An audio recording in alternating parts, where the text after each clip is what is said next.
Auchinvole to make his valedictory statement. Thank you, Mr. Speaker. Thank you very much indeed for the call to give my valedictory statement.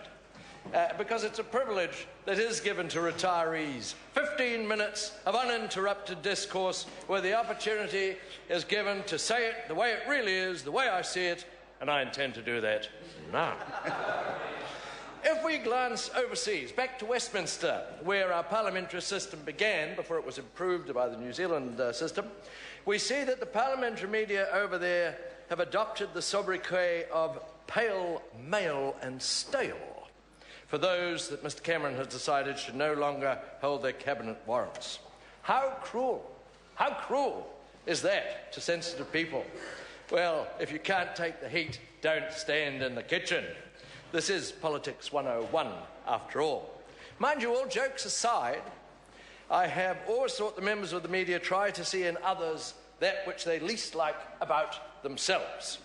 Let's think about that for a moment. Every day at 1:45, as we come to the House, I have in my diary, available to media. I approach the melee of people and cameras and microphones. Sometimes they say, "G'day, Chris." That's it. There have been perhaps 3 times when I have had that wonderful surround sound of microphones and cameras. Very exciting. Unfortunately, it was always over a tragic association with Pike River rather than the sort of fun that our ministers have. But does the Westminsterial sobriquet apply over here? Are we, as retirees, pale, male and stale on this side of the world? On this side of the House? I don't think so, Mr. Speaker. Oh no, I don't think so. Well, not yet, at any rate. But as my old friend Roy Hodgson in Runanga used to say, a good old coal miner, hang on, let's have a think about that. So I've given it a bit of thought. Pale. OK, I certainly do not have a ruddy or dark complexion, but roseate enough on a frosty morning not to be described as pale. Male. I make no apology for being a male. I hope I'm seen as a considerate, compassionate, and communicable male, and I make no apology for that. If I have faults, and I'm sure I do, well, I don't think I can blame my gender for my behaviour without it being a cop-out. There ain't nothing wrong with being a bloke if you behave yourself properly. I am pleased nonetheless that our new national candidate for West Coast Tasman is Maureen Pugh, thereby enhancing the opportunity for gender balance in the party. Stale. I don't think so. I've achieved more for the electorate in the last year in the cumulative improvement in West Coast Tasman health infrastructure than ever before, and haven't we had such a wonderful Minister of Health? I've contributed as much on an annual basis to select committee work in the last year as in any other, and have spoken more frequently in the chamber. I've had a speech that went trending on Twitter. Leanne Dalzell had to say it was trending and not trendy, and it was viral on the internet in the opinion of TV3, and this was after I'd actually announced my retirement. So stale? No. So, if that is the successful rebuttal of the Westminsterial criticism of gentlemen of European ancestry of a certain age and career achievement, if I have successfully rebutted that, why the hell am I retiring? That's a good question, but here is the answer, because it is a question that does require answering. When I joined the National Party, signed up by Keith Holyoake, who said, "Be careful when you sign that membership form, you may end up in Parliament." That was in Kaikoui, circa 1968. I actually made a commitment to work to support the party. Not to seek to support myself, but to support the party. I'm now 69 years old, and while so many people say I don't look it, well, I am. Well, I don't, thank you. I don't know of any other serving national MPs who are 69 years old. No. But as we sign up to 3-year brackets of tenure, would you really want to still be trundling around Parliament at 72? You'd need quite an ego if you thought you couldn't be replaced effectively by a younger person. I guess the only extenuating circumstance would be if you're a party leader who had a Scottish mother from the Isle of Skye, but even then you'd be pushing it. I guess, Mr. Speaker, this is the reality. Keeping a balance of diversity, age, gender and ethnicity in a caucus is a long game, not a short one. And haven't we all benefited from the inclusion of people of diversity and different ethnicity in this parliament? And I got one sitting right beside me here, Camwell Bakshi, who makes a huge contribution. And National has certainly changed under the John Key leadership. Each of us has to think, though, about the future of the party and the part we want to play in it. We'd all like to be here forever. But with my own retirement and the retirements of colleagues from National now, the real effect will be first in 2017, when National will have an incredibly strong team, fresh but all with 3 years minimum experience as MPs, youthful yet mature, vigorous and energetic, may I say multi-shaded, gender balanced and fresh. That's the way it will be on this side of the House. I've no wish to be partisan, but hey, consideration should be given to how we'll look as a party in comparison with one another in 3 years' time, or indeed in 6 years' time, because you have to plan that far out for refreshment and strength. Should some of the party's older incumbents cling to the back of their seats, and some of us do have a tendency to do that. Speaking entirely for myself, I wish to be part of a refreshment process rather than a stagnation process within the party. And should people not, which will occur if people don't leave and allow replacements to come in. And I think that's the best way to do that is to retire at my present stage. So while I'm not personally seeking re-election, I am, of course, still steeped in the process of the election cycle. The political messages, though, that are put out by all the parties have a different emphasis if one is thinking as a voter rather than one to be voted for. It gives you a different slant on things. It's interesting to see the way parties want to differentiate from one another. One of my regular phone callers on the coast brought this to my attention when he asked, what about those parties that want to bring back smacking? Is it because they want us all to smack kids? Or do they have a secret dream of being smacked themselves if only the law would allow it? You just don't know nowadays, do you? He does have a point. The other point he made, Mr. Speaker, and I'm absolutely sure it will not cause any offence, is to ask why some parties insist on having binding referenda. He said it sounds to him like the way people always try to tell us what we should do and shouldn't do with natural resources on the coast when they don't even live here themselves, and went on to say the really strange part is that the parties that say we should have binding referenda, they're always minority parties, and by their own mandate they shouldn't accept to be in Parliament because they didn't achieve majority support. He has a point. He has a point. And I really look forward to continuing to benefit from the West Coast wisdom and the philosophical observations of people once outside and home again.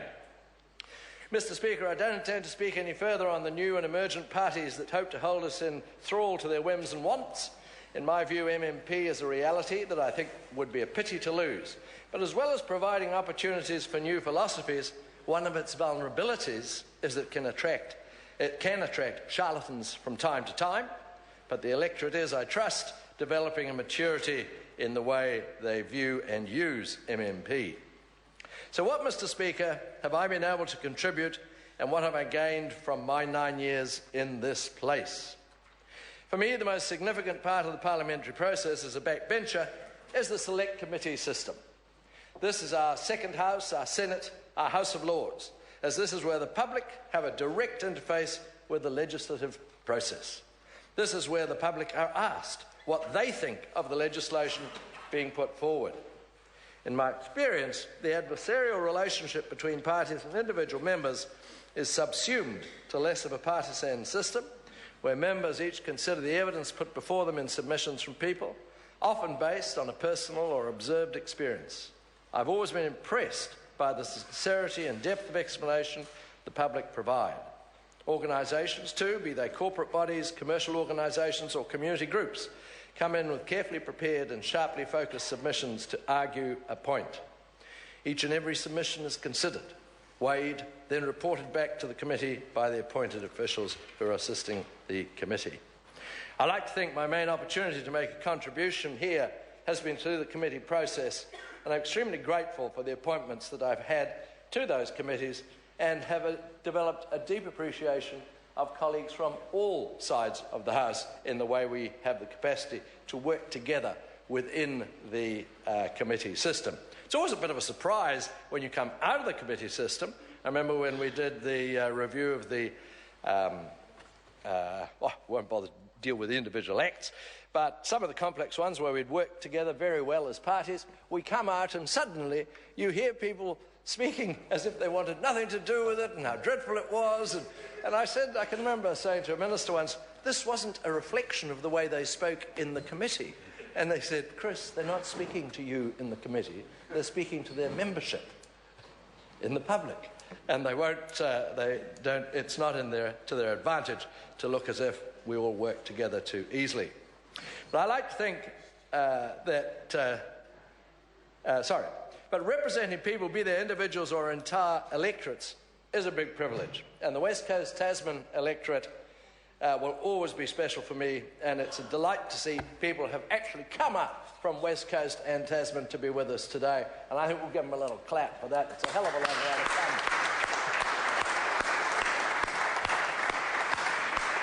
Particularly nice to see three young nats. There's four or more young nats in the back, and they've been with me, I think, since the third form.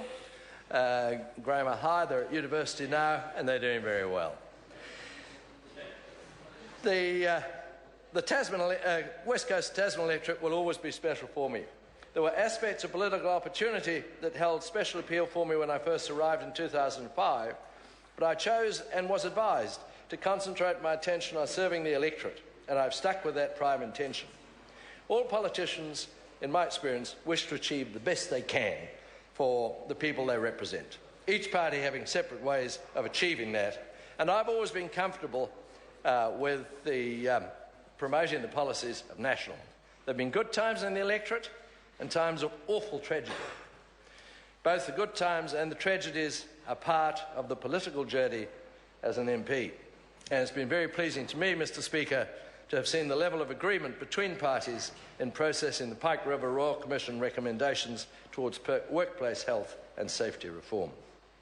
Mr. Speaker, it's been a great time to be in Parliament over the last 9 years. New Zealand plays a significant part in world affairs as a small nation with a developed and still developing economy. People are not afraid of New Zealand. We don't threaten people because of our size or aggression or anything like that. New Zealand views are listened to and sought. I think it's fair to say that we've been well served by foreign ministers from all parties over the last few decades, and we're regarded as a very responsible world citizen. I hope the influence we've built up can be used in some of the complex and tragic dynastic problems that are occurring at the moment between governments to the detriment and horrifying physical cost to all their citizens.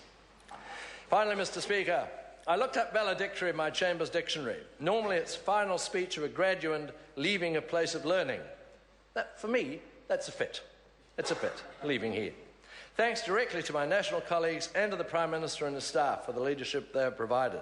There's no greater call than that your country needs you, and gosh, New Zealand does need you, John Key. Thank goodness we have you as Prime Minister. This is a dynamic place. It's managed without me before I arrived, and it will manage without me after I've left. Well, all right. You're so kind. But it will, honestly. And members and staff will concentrate on themselves, the job in hand, and their individual and collective party aspirations as before, and that's what should happen. I won't be any more memorable than any other politician who's served here and moved on. But here's the one thing I want to leave with you. I don't expect the majority of you to remember me in any shape or form. Oh, yeah. But I will remember each and every one of you, for all the transactions we've engaged in, and I'll treasure all the exchanges we've had. I promise you that, be it at the Select Committee, in the debating chambers, in Copperfields, Bellamy's or the gym, on social occasions, on formal occasions, in private conversation, in private meetings or in public engagement, with security staff, parliamentary services staff, the travel team, the media team, with Brent's messengers, the clerk's office, IT help services, bless them, the comms unit, the research, the library, the exemplary in-style taxi service headed up by Paul Rossiter, Air New Zealand Chiro Club, the electorate teams, the young nats, my office staff, past and present, and bless them, those who have left us, the late Dan Strong, my electorate chair in Motueka, and the late Margaret Dugan, who worked for me and supported me in Motueka. To the voters of West Coast Tasman and the National Party, who provided me with 9 years of representation for the West Coast Tasman electorate. To my darling wife, Elspeth, and my family, I thank you all, and I thank each and every member, no matter which party you choose to belong to or which path you choose to walk along. Thanks for 9 unforgettable years. Thank you, Mr. Speaker.